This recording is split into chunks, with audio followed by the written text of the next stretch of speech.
Bienvenidos a esta reunión de Inspira.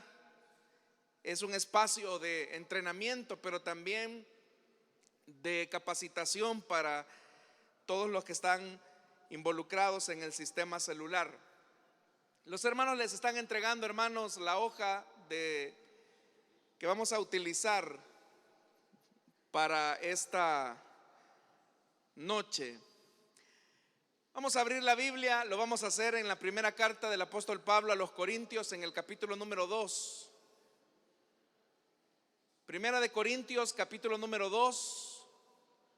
Vamos a leer a partir del versículo número 1 en adelante. Dice: yo mismo, hermanos, cuando fui a anunciarles el misterio de Dios, no lo hice con gran elocuencia y sabiduría. Me decidí más bien, estando entre ustedes, a no saber de cosa alguna, excepto de Jesucristo y de este crucificado. Es más, me presenté ante ustedes con tanta debilidad que temblaba de miedo. No les hablé ni prediqué con palabras sabias y elocuentes, sino con demostración del poder del Espíritu, para que la fe de ustedes no dependiera de la sabiduría humana, sino del poder de Dios. Y quiero leer nuevamente ese versículo 4 y 5. No les hablé ni prediqué con palabras sabias y elocuentes, sino con demostración del poder del Espíritu, para que la fe de ustedes no dependiera de la sabiduría humana, sino del poder de Dios. Vea que se repite dos veces el tema del poder de Dios. Hermanos, esta noche quiero hablar con ustedes acerca de la necesidad que tenemos de cultivar la sobrenaturalidad en la célula o en el ambiente de la célula. La responsabilidad que nosotros tenemos como líderes, supervisores, pastores, de tener ambientes donde la manifestación del poder de Dios pueda fluir correctamente, adecuadamente. Nosotros, hermanos, tenemos que estar conscientes que esta tarea que estamos haciendo es una acción sobrenatural de parte de Dios. Y necesitamos, por lo tanto, esa manifestación del poder de Dios que se expresa en la presencia del Espíritu Santo en un lugar. Es el Espíritu Santo el único que puede dar la transformación en la vida de la iglesia. Es el Espíritu Santo, es el que puede dinamizar la vida de la iglesia. Y obviamente, hermanos, las células, como una extensión de la iglesia, no son una excepción. Las células también tienen que contemplar ese aspecto dinámico de la manifestación de Dios. Cuando nuestra misión adoptó el sistema celular en el año de 1986, se decidió, hermanos, no permitir, por ejemplo, el ejercicio de los dones del Espíritu Santo dentro del desarrollo de las células, porque existía un temor acerca de los posibles abusos que se podrían dar al interior de la célula. Por eso es que durante décadas fue una instrucción que se nos entregó, y digo se nos entregó porque incluso hasta su servidor, cuando fue líder, supervisor, ese era un tema bastante reiterado, que teníamos que tratar la manera de que no hubiesen dones sobrenaturales en la célula, precisamente porque, por ejemplo, no había ahí un pastor que tuviera la capacidad de discernir si tal o cual manifestación provenía o no del Espíritu Santo o de la emoción de una persona. Una de las responsabilidades que tienen los que dirigen aquí las alabanzas y también los que predicamos es tener, hermanos, esa sensibilidad del Espíritu para poder distinguir cuando una operación proviene del Espíritu Santo o cuando una operación proviene más de la emoción humana o cuando una operación sobrenatural también viene de un trasfondo que no es el de Dios, sino que puede incluso ser contrario a Dios. Todo ese tipo de cosas no es una realidad que nos deba de asustar, porque precisamente lo que llevó, hermanos y hermanas, a la misión hace algunos años, a hacer una valoración acerca de este tema, es que precisamente en la iglesia de Corinto se daba una manifestación del Espíritu Santo. Es más, había una sobreabundancia de la manifestación del Espíritu Santo, que eso, hermanos, definitivamente condujo a abusos dentro de la iglesia de Corinto.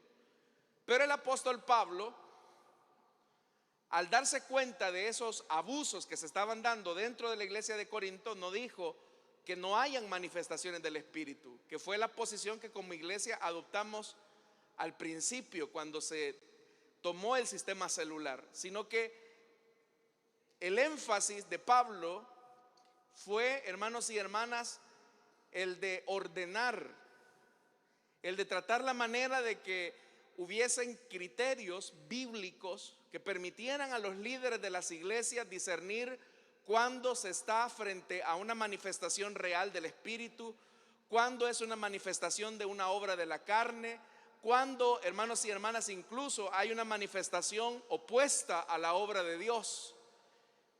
Pero lo que Pablo hizo con la iglesia de Corinto fue educar a la iglesia para que tuviesen los criterios necesarios para discernir cuándo se trataba de cada cosa. Y esa revisión, hermanos y hermanas, de la comprensión de nuestra doctrina fue lo que hizo posible que en una conferencia en San Salvador el pastor general desarrollara precisamente esos temas. Número uno, el hecho de decir: hermanos, nos equivocamos. Lo correcto es regresar al modelo bíblico con todo lo que eso implica, y eso implica volver a ese ambiente sobrenatural. Pero también educar a los líderes, a los supervisores, para que tengan criterios bíblicos de cómo se debe de intervenir ante estas manifestaciones sobrenaturales del Espíritu.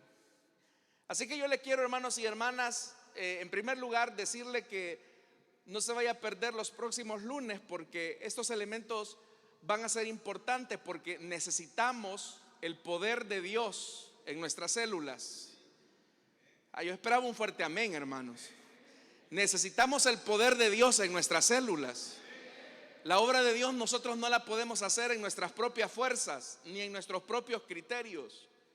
Por eso es que cuando leí este pasaje, lo primero que Pablo dice es, hermanos y hermanas, en el versículo 1: yo mismo, hermanos, cuando fui a anunciarles el testimonio de Dios, número 1, no lo hice con gran elocuencia, y número 2, tampoco lo hice con sabiduría. Y aquí está hablando de la sabiduría humana, no de la espiritual. Y este pasaje es importante porque el apóstol Pablo, cuando fue a predicar a la región de Corinto, él ya venía de predicar en Atenas.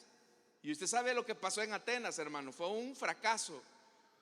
Pablo no tuvo muchos resultados. Usted lee la predicación de Pablo, es una predicación muy exquisita, muy profunda, muy elocuente, pero con muy pocos resultados.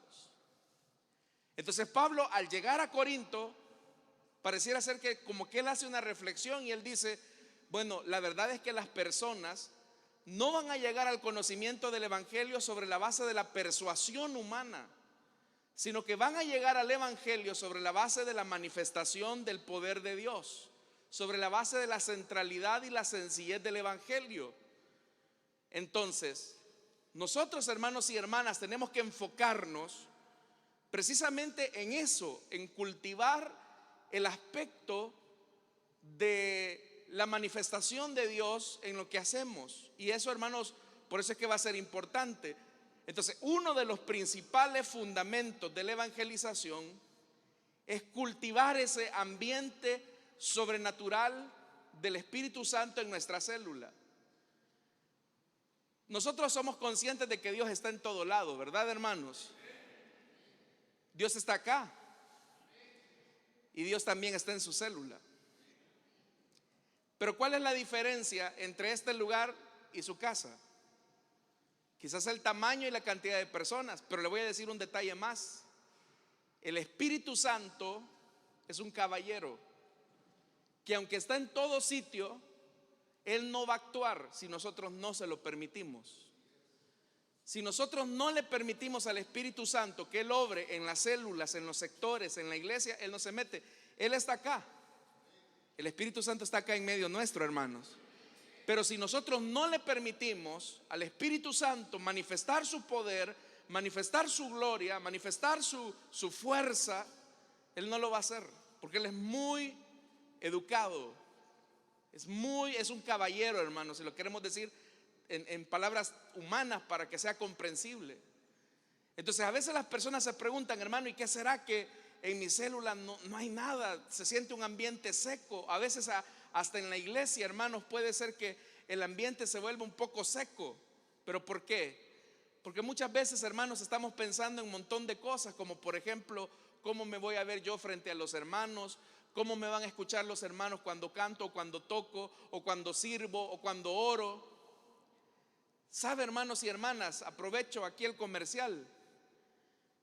A veces, y esto es algo que ha pasado repetidas veces acá en los cultos, y lo he notado, que a la hora del llamado, hermanos, por ejemplo, hasta los servidores están distraídos. Están muy distraídos y la gente, hermanos, pasa al frente y caminan hasta el frente y nosotros ni cuenta nos damos, porque muchas veces no estamos conectados. Entonces, acá, hermanos y hermanas, es importante que hagamos una revisión bíblica acerca de esta manifestación gloriosa del poder de Dios. Entonces, primero hagámonos una pregunta. ¿Qué es un milagro? ¿Qué es un milagro?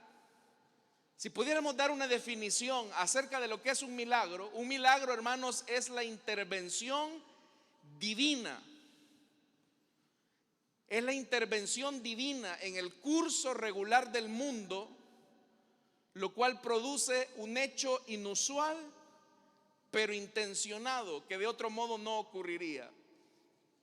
Es una intervención de parte de Dios, no es intervención humana, es una intervención directa de Dios. Y esto es importante, porque la manifestación del poder de Dios no solamente se limita a los ministros del evangelio. La intervención de parte de Dios, Dios puede usar a un niño, Dios puede usar a un hombre, a un anciano, a una mujer. Dios puede usarnos a todos nosotros, hermanos y hermanas, si nos disponemos como instrumentos para que Dios nos use. Pero también la acción sobrenatural de parte de Dios tiene una intención, tiene un propósito. A Dios, hermanos y hermanas, no le interesa hacer espectáculos. O sea, a Dios no le interesa tampoco demostrar que Él existe. Entonces, ¿por qué Dios utiliza los aspectos sobrenaturales? Porque los sigue usando. Dios sigue haciendo milagros, Dios sigue haciendo prodigios y maravillas en medio nuestro, y Dios desea hacerlos, hermanos. Entonces, esa palabra milagro en las escrituras recibe al menos 3 palabras distintas. Número 1, prodigios. Número 2, maravillas. Y número 3, señales. Y aunque estas 3 palabras hablan acerca de lo mismo, en realidad cada una de estas 3 palabras nos hablan acerca de un aspecto, acerca de lo que es un milagro. Entonces, hermanos y hermanas, para que podamos tener claridad de cada una de estas palabras, y eso es importante que lo manejemos, por ejemplo, la Biblia habla acerca de prodigios.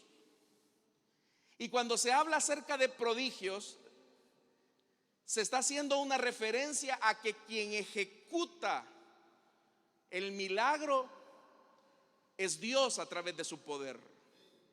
Es decir, Dios hace un milagro a pesar de nosotros. Muchas veces, hermanos, las personas piensan, es que mire, Dios no obra quizás a través de mí porque a lo mejor, hermano, yo no tengo las cualidades, no tengo la capacidad. Es que, hermano, que Dios opere un milagro, que Dios opere en la dimensión sobrenatural no es por nuestros méritos. ¿Sabe cuál es el peor error, hermanos, en el que podemos caer nosotros? Es de pensar que porque ayunamos, porque vigilamos, porque oramos mucho, Dios sana, Dios liberta, Dios provee, Dios fortalece. Pero no, hermanos, Dios obra en nosotros a pesar de nosotros. Nosotros no lo merecemos. Entonces, un milagro es descrito como un prodigio. ¿Por qué? Porque quien está detrás de ese milagro es Dios.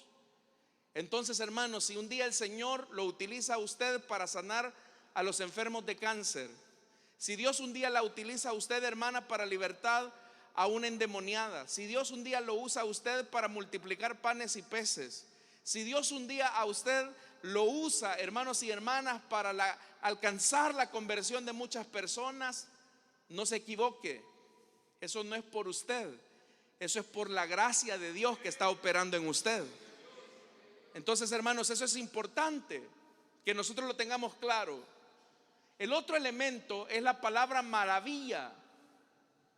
En la Biblia, cuando se nos describe que Dios hacía milagros, dice la Biblia que la gente se maravillaba por un milagro o una señal realizada de parte de Dios. ¿Por qué? Porque el efecto que produce en las personas cuando ven que una operación milagrosa ha sucedido es de maravilla, se sorprenden. ¿Cómo es posible esto? Por ejemplo, hermanos, causa maravilla e impacto que una persona que ha sido diagnosticada con un cáncer terminal y a quien le han dicho que se le quedan apenas 3 semanas de vida, resulte ser, hermanos, que Dios lo sane, y pasan años y años y años y la persona nunca se murió. Eso genera una maravilla en las personas, un efecto, y dicen, bueno, si estas personas ya solo eran huesitos, ¿y cómo es que ahora lo veo que anda caminando, hasta trabaja, anda bien? Ese efecto de maravilla despierta en las personas como la curiosidad. Y la curiosidad, hermanos y hermanas, es como el elemento que Dios muchas veces utiliza para decir, bueno, ¿a qué médico habrá ido? ¿Qué tratamiento habrá tenido? ¿Qué medicamentos le habrán dado? ¿Y qué, hermanos? Es el poder de Dios el que ha actuado en la vida de esa persona. Cuando las personas le preguntan, ¿y cómo se recuperó de esta enfermedad? Pues mire, yo no sé, solo sé que vino la hermana que hace la reunión aquí en el pasaje, puso sus manos sobre mi cabeza y al día siguiente amanecí tranquilo, con hambre, con apetito, con fuerzas de seguir caminando, y hasta esta hora no me he muerto. Eso genera un efecto de maravilla en la persona. Entonces, hermanos y hermanas, vea que también en la Biblia, cuando se describe un milagro, se habla en esos términos, que maravilla a quienes lo ven. Pero lo más importante es que también los milagros en la Biblia son descritos como señales. Por ejemplo, hermanos, estamos estudiando en el Evangelio de Juan, y vemos cómo el evangelista utiliza no la palabra milagro, sino que la palabra señal. Pero ¿por qué el evangelista Juan utiliza la palabra señal en vez de la palabra milagro? Porque la señal tiene un fin o tiene un propósito. Dicho de otra manera, que Dios haga un milagro busca un propósito, busca un fin, apunta hacia algo. Es decir, los milagros, hermanos y hermanas, no son el fin en sí mismo, sino que más bien es una señal que apunta hacia algo. Imaginémonos, hermanos y hermanas, que es de día, ahorita, son las 3 de la tarde, y de repente usted ve en el sur de la ciudad una gran estela de humo que se levanta hacia el cielo. Yo le pregunto, ¿esa señal de humo es una indicación de qué, hermanos? ¿Perdón? Correcto, que hay fuego, que hay un incendio. El humo no es la causa. El humo es la señal de algo que está ocurriendo en la parte sur de la ciudad, por poner un ejemplo. Entonces el milagro no es el fin, el milagro es esa señal que se envía hacia arriba y que le dice a las personas que algo está ocurriendo ahí. Entonces cuando una persona se sana, ¿hacia dónde se tiene que enfocar la atención? ¿Hacia la santidad del líder? ¿Hacia la espiritualidad del que oró por la persona? No. Los ojos deben de clavarse ¿en quién, hermanos? ¿En el líder o quien está detrás del líder? En Jesús, que está operando ese milagro.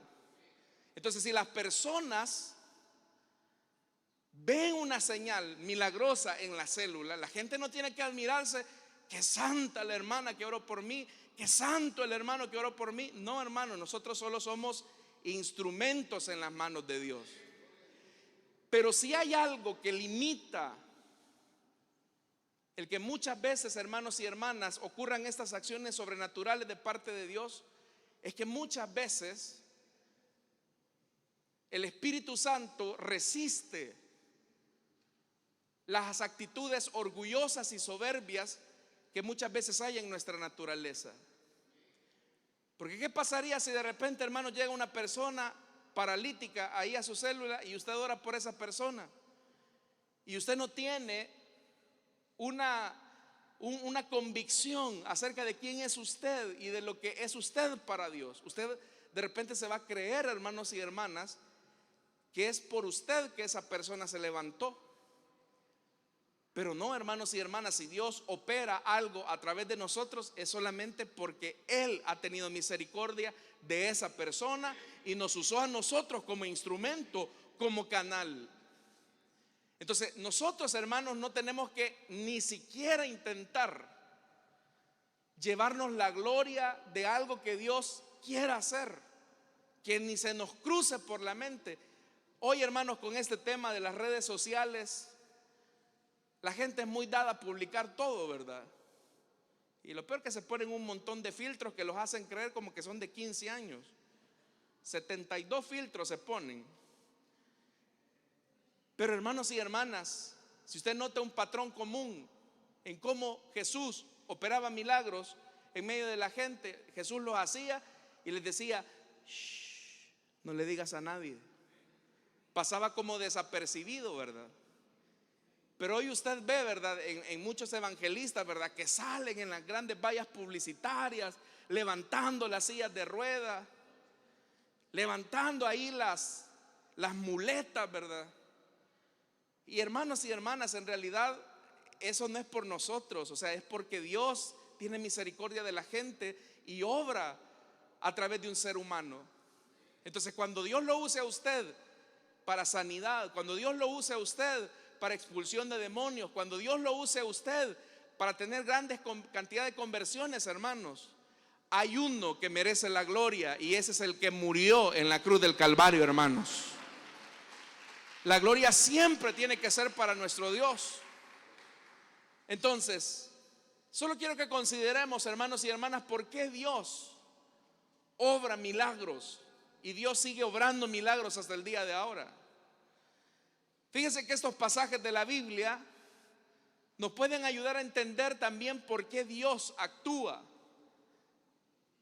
a través de acciones milagrosas. Por ejemplo, en Éxodo capítulo 4, versículos del 1 al 5, dice: Moisés volvió a preguntar: ¿y qué hago si no me creen ni me hacen caso? ¿Qué hago si me dicen: el Señor no se te ha aparecido? ¿Qué tienes en la mano?, preguntó el Señor. Una vara, respondió Moisés. Tírala al suelo, ordenó el Señor. Moisés tiró la vara al suelo y ésta se convirtió en una serpiente. Moisés trató de huir de ella, pero el Señor mandó a que la agarrara por la cola. En cuanto Moisés agarró la serpiente, ésta se convirtió en una vara en sus propias manos. Pero vea por qué Dios le permitió esta señal a Moisés. Verso 5: esto es para que crean que yo, el Señor, el Dios de tus antepasados, Dios de Abraham, de Isaac y de Jacob, me he aparecido a ti. Y ahora ordena el Señor, llévate la mano al pecho. Y usted sabe que ocurrió otra señal. Le dio el Señor otra señal. Pero ¿para qué Dios le dio estas señales a Moisés? ¿Para qué? ¿Para que la gente creyera en Moisés? ¿Para que la gente le rindiera culto a Moisés? ¿Para que la gente fuera devota de San Moisés? No, hermanos. Dios permitió que Moisés tuviera esas señales para que creyeran en quién, en el Dios vivo que se le había aparecido a Moisés. Entonces veamos esa realidad o esa dimensión. El otro pasaje que es interesante es el de Elías en el primer libro de los Reyes. Dice, a la hora del sacrificio, acá estamos en el monte Carmelo, a la hora del sacrificio vespertino, el profeta Elías dio un paso adelante y oró así. Mire cómo Elías invoca al Señor: Señor Dios de Abraham, de Isaac y de Israel. Y vea, que todos sepan hoy que tú eres Dios en Israel y que yo soy tu siervo, y he hecho todo esto en obediencia a tu palabra. Respóndeme, Señor, respóndeme, para que esta gente reconozca que tú, Señor, eres Dios y estás haciendo que su corazón se vuelva a ti. En ese momento cayó el fuego del Señor y quemó el holocausto, la leña, las piedras, el suelo, y hasta lamió el agua de la zanja. Pero ¿por qué Elías también invocó la acción poderosa y sobrenatural de Dios? Para salir en primera plana en el Israel Time. Elías hizo este milagro para que lo hicieran hijo meritísimo de la nación. Elías hizo este milagro, hermanos, para ganar popularidad entre el pueblo. No. ¿Por qué Elías tiene esta fe de invocar a Dios de esta manera? Para que la gente crea y reconozca que solo el Señor es Dios todopoderoso. Entonces, hermanos y hermanas, si hay una evidencia del poder de Dios en medio nuestro, una de las cosas que tenemos que cultivar en la célula es el hecho de dar testimonio. ¿Cuánta gente no hay que envía peticiones de oración al púlpito, envía peticiones a la radio, manda a los hermanos a que oren por ellos, y muchas veces no testificamos del poder de Dios? Nos volvemos a veces como los 9 leprosos, hermanos y hermanas, que no regresan para dar gracias a Dios. Pero si Dios ha hecho un milagro sobrenatural en usted, dele gracias a Dios y testifique del poder de Dios, para que la gente, hermanos y hermanas, sea estimulada a escuchar la palabra de Dios. Otro pasaje que también es interesante, vea lo que dice el escritor a los Hebreos, hablando acerca de cómo el evangelio fue predicado entre ellos. Dice: ¿cómo escaparemos nosotros si descuidamos una salvación tan grande? Esta salvación fue anunciada primeramente por el Señor, y los que la oyeron nos la confirmaron.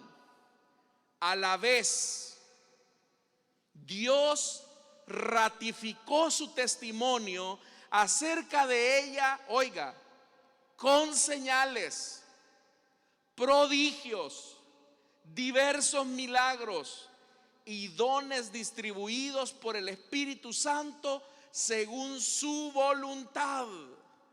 Oiga lo que Dios está diciendo a través del escritor a los Hebreos. Dios ratificó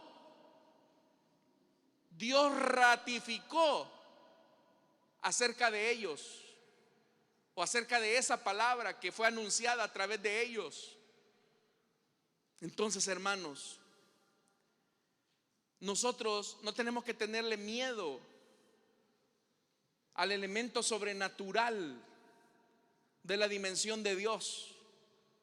Por eso es que es tan necesario que los líderes sean bautizados en el Espíritu Santo. Porque el bautismo en el Espíritu Santo es como la llave que abre el mundo de lo sobrenatural. Pareciera ser, hermanos, que en la medida que el tiempo va pasando, como que vamos relajando nosotros la norma y decimos, no, pongamos a este de líder, no importa, ahí en el camino lo va a recibir. Pero ¿qué estamos haciendo con eso? Le estamos privando a la persona el deseo de buscar esta acción sobrenatural. Y como ya le dieron la célula, entonces ya no lo busca, ya no lo anhela, ya no lo desea. Pero también corremos el otro peligro de pensar que recibir el bautismo del Espíritu Santo es solamente un requisito para tener un privilegio en la iglesia. Hermanos, el bautismo en el Espíritu Santo es la llave para abrir el mundo de lo sobrenatural. Y por eso es que nosotros, como servidores de Dios, tenemos que buscar la llenura del Espíritu. Ahora, no todos los periodos de la historia bíblica estuvieron marcados por manifestaciones del Espíritu, por las manifestaciones sobrenaturales de Dios. Por ejemplo, en la época de David, de Salomón, no hubo tantos milagros como por ejemplo los que ocurrieron en Egipto. Incluso cuando el pueblo del Señor regresó del exilio, hubo como un cese del aspecto sobrenatural, al punto que incluso hasta el profetismo decayó. Entonces nosotros, hermanos, podríamos distinguir que hubo 4 momentos en donde hubo manifestaciones del poder de Dios. Primero en el Éxodo con Moisés. ¿Cuántas señales no hubo, hermanos, cuando Moisés desarrolló su ministerio, por decirlo de alguna manera? En la época de Elías y de Eliseo hubo una manifestación del poder de Dios. En el ministerio del Señor Jesús ya ni se diga.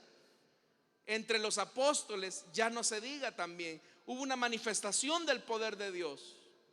Es decir, esa combinación del poder divino con la palabra es lo que hizo necesaria esa acción sobrenatural de parte de Dios. Y le voy a explicar por qué. Quiero que usted vea esto, hermanos y hermanas. Con Moisés, Dios entregó el pacto. Es decir, Dios entregó la palabra y esa palabra fue acompañada de señales. Con Elías llamó al pueblo para que nuevamente se conectaran con su Dios, para que regresaran al pacto. Y por eso es que Dios le permitió también tener esas señales sobrenaturales que pasó en la vida de Elías y de Eliseo. Y con Jesús y los apóstoles, todas esas señales que el Señor les permitió desarrollar a sus discípulos, que luego se convirtieron en apóstoles, era porque estaban anunciando el nuevo pacto que ahora nosotros tenemos en su sangre. Entonces vean, nosotros estamos bajo el nuevo pacto en su sangre, eso es lo que dice la Biblia. Pero vea que la combinación siempre va a ser importante. Necesitamos el poder de Dios para anunciar su mensaje y ser instrumentos para su gloria. Porque usted, hermanos y hermanas, no va a predicar de ningún hombre en la célula. Usted no va a predicar acerca de una denominación. Usted no va a predicar acerca ni de usted mismo. Usted va a predicar acerca de un Dios que hizo los cielos y la tierra, de un Dios que da la vida, de un Dios que puede transformar los corazones, de un Dios que es capaz de abrir espacios donde otros dijeron que ya no había. Ese es el Dios que usted y yo predicamos, hermanos y hermanas. Entonces, el mayor de los milagros, y eso lo vamos a ver más adelante, que necesitamos que haya en nuestras células, es el milagro del nuevo nacimiento. Pero dígame algo, ¿cómo hacemos para que una persona nazca de nuevo? Humanamente no podemos. Yo no puedo producir el nuevo nacimiento en una persona por más que quiera. Uno quisiera, hermanos y hermanas, agarrar la Biblia, abrirle la cabeza a la persona y meterle la escritura para que entienda, ¿verdad? Pero no se puede. No se puede. ¿Quién es el único entonces que cambia el corazón? ¿Quién es el único que cambia el corazón? Jesucristo, el Hijo de Dios. Entonces, hermanos y hermanas, como dice ese canto, hay poder, poder sin igual poder. ¿En quién? En Jesús, que murió. Hay poder, poder sin igual poder. ¿En dónde? En la sangre que Él vertió. Entonces necesitamos volver, hermanos. Y usted no piensa en usted. Es que ese es el problema. Cuando uno le dicen, hermano, fíjese que hay que ir a orar por una persona que está enferma, es que usted no va a ir a orar en su nombre. Mire, si usted fuera a orar en mi nombre, ya le digo, va mal. Si usted fuera a orar en el nombre de la iglesia, peor. Pero usted va a orar en el nombre de aquel que dijo que por sus llagas hemos sido curados.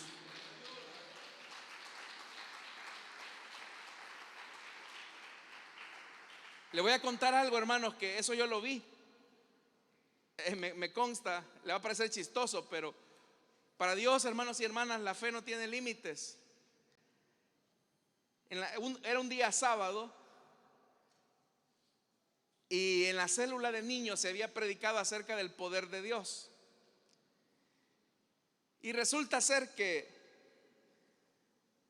el sábado siguiente, uno de los niños que asistió a una célula nuestra nos llegó a contar su testimonio. Era como un niño de 8 o 9 años. Hermano, dijo, yo quiero decir algo. Y era un niño un poco inquieto, pero que prestaba mucha atención. Fíjese que la semana pasada se me enfermó mi perro, me dijo, y estaba muriéndose ya. Pero yo le dije a mis papás que oráramos a Jesús para que Él lo sanara. Y dice que los papás son cristianos y así como que no tan convencidos, oraron por el perrito del niño. Pero el niño, hermanos, cuando fue a orar por su mascota, él oró con mucha fe que el Señor podía sanarle su perrito. Y oró, hermanos, pero hasta derramando sus lágrimas. Lo habían llevado al veterinario y lo que le habían dicho era eso, que tenía un tumor que le iba a quitar la vida en los próximos días. Pero el niño se había encariñado mucho del animalito porque no tenía hermanos. Y hermanos, para la gloria de Dios, el perrito se curó. El tumor que tenía desapareció. ¿Quién hizo eso, hermanos? Uno diría, hermano, ¿y Dios puede sanar un perro? Hermano, si hizo hablar una burra, ¿usted cree que el Señor, para nuestro Dios no hay nada imposible? Somos nosotros los que nos bloqueamos. Y ante la fe de un niño, el Señor es capaz de responder. Entonces dígame algo, ¿qué hay imposible para Dios? ¿Qué hay imposible para Dios? Nada. Si los que nos ponemos limitantes en la cabeza somos nosotros. Ya incluso hasta ya vamos a orar con cierta resignación, ¿verdad? Y es cierto, hermanos, como lo vamos a ver en las próximas enseñanzas, que es cierto que Dios es soberano, pero casi siempre el Señor responde para evidenciar su poder. Hermano, yo le digo algo, si usted le permite al Espíritu Santo obrar, usted ni necesidad va a tener de invitar, la gente va a llegar. Cuando se den cuenta ahí que los ciegos ven, que los sordos oyen, que los paralíticos andan. Cuando eso se comience a dar en su célula, la gente va a llegar a su célula, porque van a saber que hay Dios vivo en medio de usted. Entonces, hermanos y hermanas, permitámosle al Espíritu Santo que Él obre en nosotros. Y desde ya digamos, el Espíritu Santo, si tú ves una insinuación de ego, de orgullo, quítala, porque hay tanta necesidad. Hermanos, en una realidad como la nuestra, donde la salud es un privilegio, en donde muy pocos pueden acceder a ella, Se necesita de hombres y mujeres que ejerzan el ministerio sacerdotal que Dios les ha entregado. ¿Ustedes creen que Dios sigue obrando, hermanos? No, de verdad. ¿Cree que Dios sigue obrando? Ahora le voy a hacer una pregunta más y más específica. ¿Cree que Dios puede obrar a través de usted?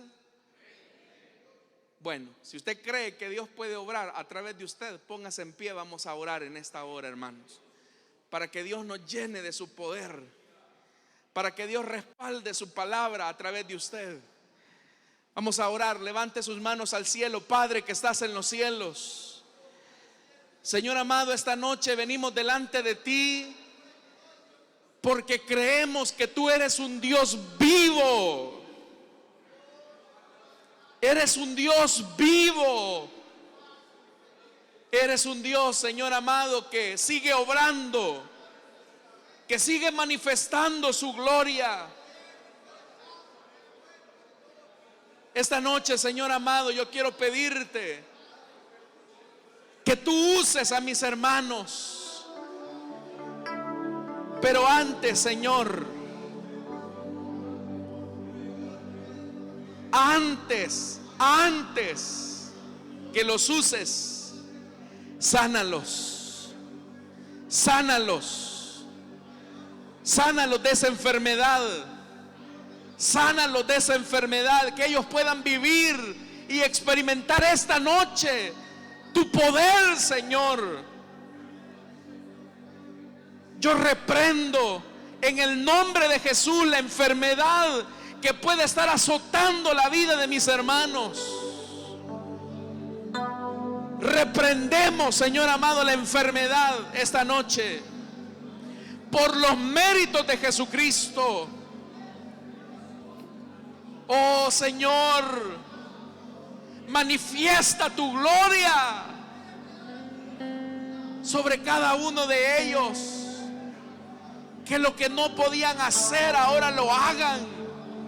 Si no podían mover los brazos, Señor, ahora sánalos. Si tenían problemas en sus rodillas, en su columna, ahora, Señor, sánalos. Si tenían problemas en su vista, Señor amado, devuelve la visión. Si tienen problemas en sus riñones, si tienen problemas en sus pulmones, ahora en el nombre de Jesús, obra, Señor amado. Manifiesta tu misericordia y tu gran compasión sobre aquellos que creen en ti. Aun cuando la fe es muy pequeña, es muy imperfecta,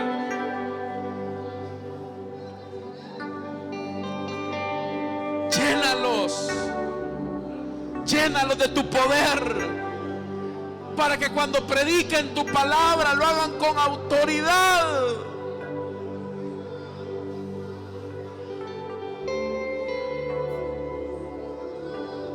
Que Dios use tus manos.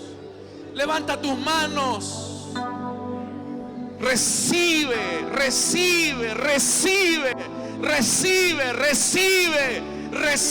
esta noche. Que Dios use tus manos para sanar enfermos. Que Dios use tus manos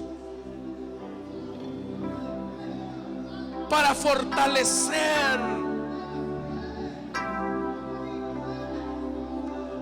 Diga al Espíritu Santo: Espíritu Santo, visita mi célula.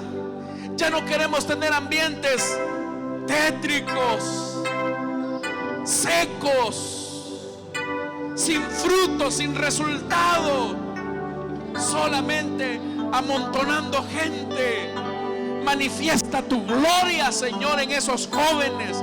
Manifiesta tu gloria en esos niños. Que un viento de Pentecostés llene las células de esta iglesia.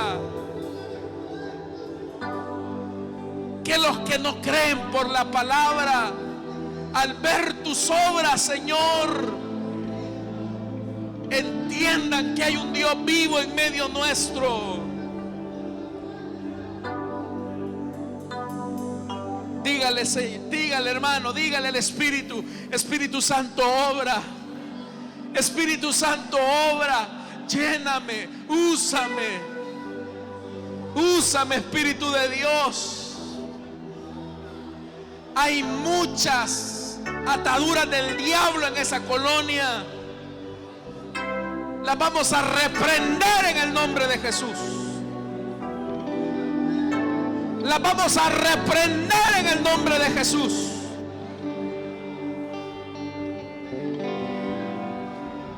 Llenes, hermano. Esta reunión tiene ese fin. Que usted se llene. Oh Espíritu de Dios, llena a tus hijos con la autoridad que solo tú das, con el poder que solamente viene de ti. Desde ya quita el orgullo, Señor. Desde ya quita la soberbia, la arrogancia. Haz de nosotros espíritus humildes para dar la gloria al único que murió en la cruz, para que la gente ponga su mirada no en el pastor, no en la iglesia, no en nosotros, sino en el Hijo de Dios.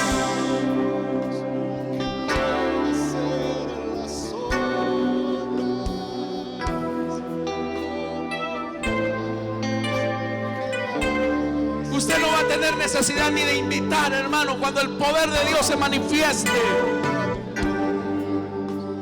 Solo crea, solo crea, solo crea.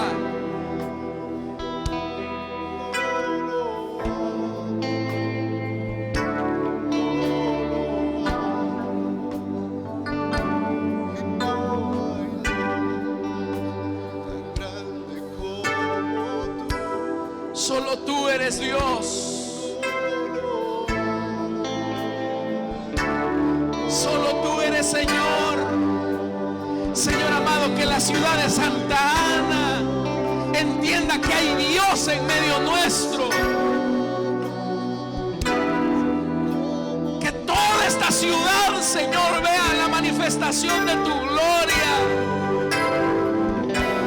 El poder de tu Espíritu derramado en nosotros.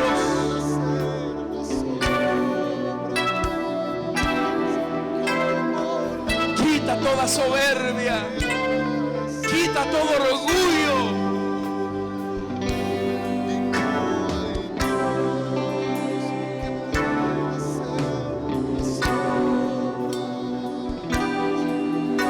Llenes, hermano.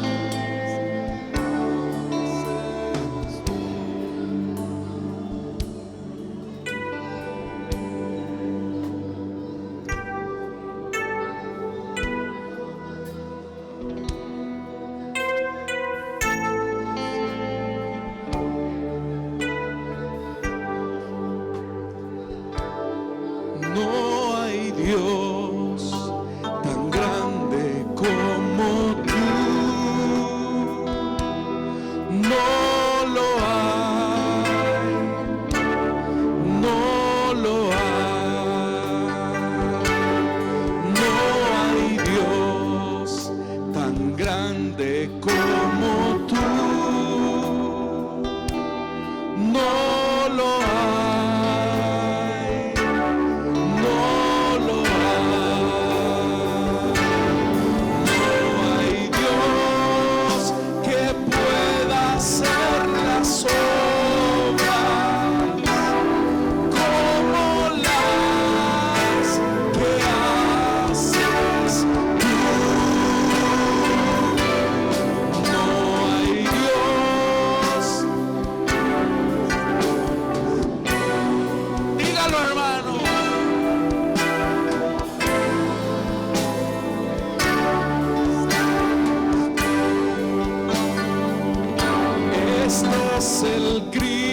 Cristo que yo predico y no me canso de predicar.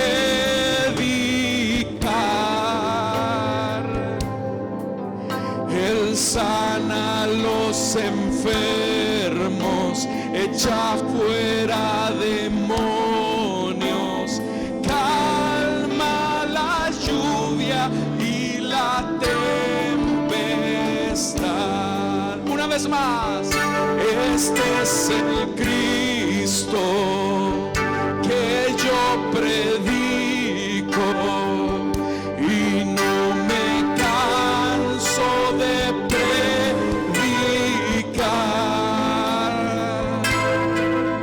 Él sana a los enfermos, echa fuera demonios, calma la lluvia y la tempestad.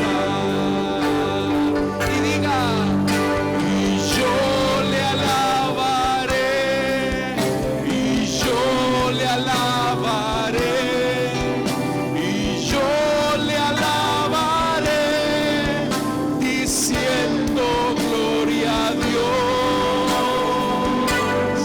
Y yo le alabaré.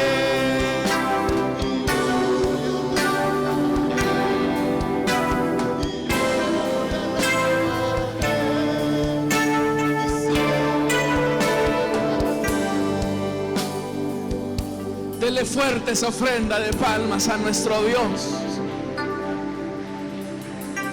En Jesús hay poder.